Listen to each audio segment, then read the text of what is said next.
Mas o microfone está aberto e eu queria mostrar para vocês algumas questões que a advocacia criminal hoje deve ficar atenta e deve trabalhar em conjunto com as autoridades constituídas de polícia judiciária. Sempre digo isso aos advogados e às advogadas. Quando se fala um advogado criminalista, se tem a impressão que ele, única e exclusivamente, tem um viés defensivo apenas e tão somente.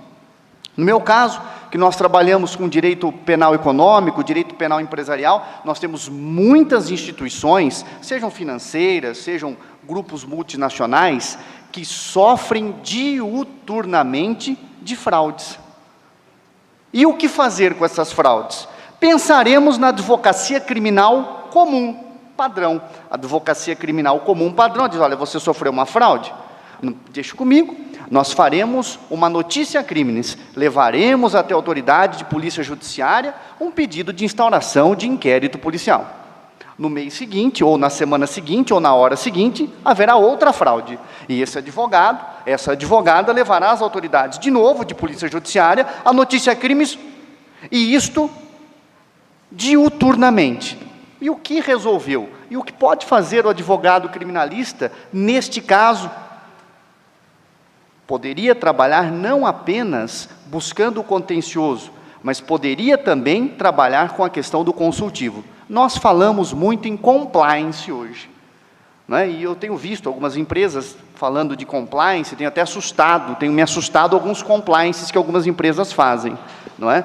Enfim, uma determinada época, fui a analisar um caso de uma empresa que respondia por gestão fraudulenta e gestão temerária.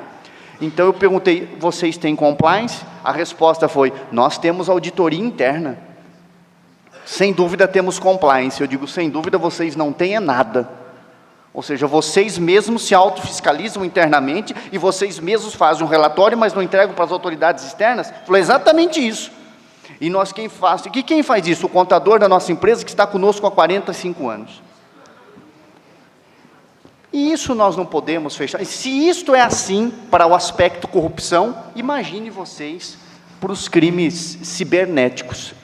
Aqui há ponto que se fala de os crimes cibernéticos, a prevenção de fraudes, os avanços tecnológicos. Analisando esta parte do direito criminal, no viés do advogado, eu tenho feito algumas análises e colocado isso para o mundo corporativo, dizendo, olha, primeiro tempo, nós precisamos de um compliance, então seria compliance e prevenção de fraudes cibernéticas. Esta é a ideia. E para isso? E por quê? Como convencer essas pessoas?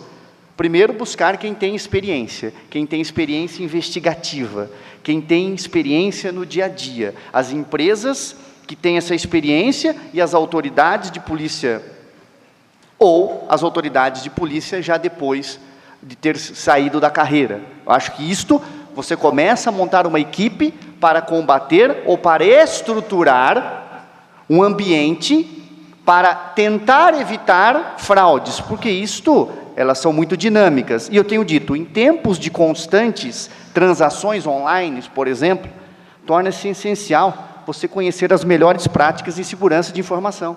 E algumas empresas não têm absolutamente nenhuma. Segurança digital e combate à fraude. O que elas têm? Absolutamente nada. E o que os advogados fazem? Levam as informações, depois da fraude praticada, para as autoridades policiais. Segundo ponto, né? Como essas empresas deveriam se prevenir? Como elas devem, a bem da verdade, responder e combater incidentes de segurança da informação e a fraudes digitais? A maioria não tem. Nós estamos falando hoje só em compliance e anticorrupção, que é importantíssimo, mas não é só. Qual é o respaldo, ou qual a importância de um respaldo, de um suporte jurídico e de segurança da informação e fraudes digitais de uma empresa? Isso no âmbito público e no âmbito privado. Quantas estão fazendo isso hoje? Quais são os planos de resposta que as empresas públicas, as empresas privadas, a sociedade de economia mista, estão dando os planos para incidentes que ocorrem? E mais do que isto, como essas empresas vão gerir crises? Mas não é só gerir a crise. Aí, gerindo a crise, eu tenho que manter a reputação. Esse é um detalhe. O banco que sofre uma fraude, nós tivemos, não sei se suas excelências souberam, mas provavelmente souberam, um gigante de câmbio de bitcoins no mundo, alguns anos atrás, não é? Foi invadida. Teve uma perda em estimado bilhões de reais. Como manter, e essa é a questão, né, a sua reputação e a segurança para que os clientes continuem transacionando com essa empresa?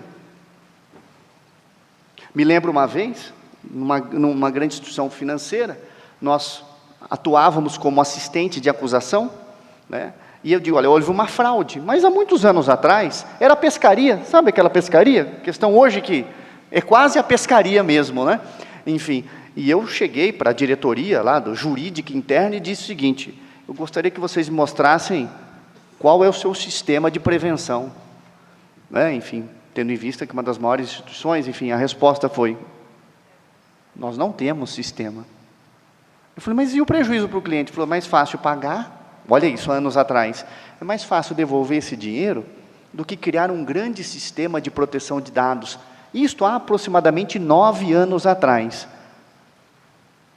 Como eu poderia, e veja, eu quero dizer, veja a fraude praticada, eu não conseguia, na nossa petição, mostrar a fraude praticamente, o sistema é aberto, enfim. E eu venho colocando isso. Então, nós precisamos hoje, além de tudo o que foi dito, não é? Nós precisamos melhores práticas de prevenção? Precisamos. Mas, sofrida a fraude, nós precisamos de melhores práticas de reação. Esse é um ponto. Isso passa pela monitoração e prevenção às fraudes, né? E vendo isto, nós nos preocupamos muito, não é? Com os ataques cibernéticos externos. Óbvio, naturalmente isso é óbvio que nós temos que nos preocupar e sempre. Mas vendo alguns casos em concreto e atuando em alguns casos em concreto, o que mais me chama a atenção, e eu já vou me encaminhando ao final, não me lembro quem, mas foi um sábio que disse que existem 2 tipos de fala, as ruins e as rápidas. Eu serei rápido, enfim. Mas aí me preocupou muito, não é? Um ponto, os ataques internos. Nós temos um risco, a cada dia mais próximo e efetivo, os chamados insiders. Neste caso, nós temos pessoas e empresas, de modo geral, que têm acessos internos a ela, óbvio, seu ambiente computacional. Essas pessoas possuem credenciais de acesso para aplicar informações vitais para aquela corporação, seja privada ou seja pública, ok? Imagine essa pessoa com uma motivação maliciosa. Na minha opinião, data máxima vênia, aqueles que discordam, elas são um risco maior do que os próprios hackers da internet. E eu aqui trago alguns dados para chegar a esta questão do funcionário, do servidor malicioso, não é? Que retira, distribui intencionalmente dados valiosos para obter ganhos materiais, monetários, nós sabemos isso. Para o indivíduo ter um apoio na carreira, né? Enfim. 72% das fraudes que afetam as empresas no Brasil envolvem, de alguma maneira, um insider. E eu trago os tipos de fraudes mais comuns aqui, já me encaminhando, me avizinhando ao final. Praticadas por insiders. Apropriação de valores de clientes, 34%. Apropriação de valores de outros funcionários, 22%.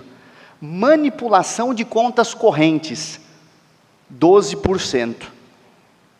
Facilitar uma ação fraudulenta de outros, 8%. Facilitar uma transação fraudulenta, 11%. Executar transação fraudulenta, 6%. Adulterar conta pessoal, 7%. Isto, os tipos de fraude praticados apenas e tão somente por insiders. Lembre, 72% das fraudes que envolvem empresas, de alguma forma nós temos o insider envolvido. De modo, então, que isso repercute de uma necessidade de uma não só prevenção, como também um plano de reação. Isso envolve equipes multidisciplinares. Não envolve só uma equipe de inteligência, não envolve só a advocacia, não envolve só a polícia. É muito mais do que isto. Nós dissemos que o novo sempre vem, mas neste mundo, o novo é novo a cada dia. O novo é novo a cada momento. É novo para todas as áreas, seja para a área da segurança pública, seja a área da advocacia, seja a área do judiciário e o Ministério Público, que sempre precisam estar integrados para que nós possamos dar resposta a tudo isso que ainda vem pela frente, não é? E vem, sem dúvida nenhuma, muito mais perigoso do que nós temos certamente no mundo de agora. Com isso, então, depois dessas singelas palavras aqui, mas palavras que tiveram um condão. Creio que o condão, ainda que singelamente, foram de avaliar alguma questão, mas mais do que isto, prepará-los pela fala da doutora Mayra Moinhos Evangelista e as considerações do Dr. Rodrigo Lacórdia. E com isso, então, encerro, agradecendo a atenção, a lhaneza de todos, pela atenção que nos deram aqui. Muito obrigado, continuem com um bom evento.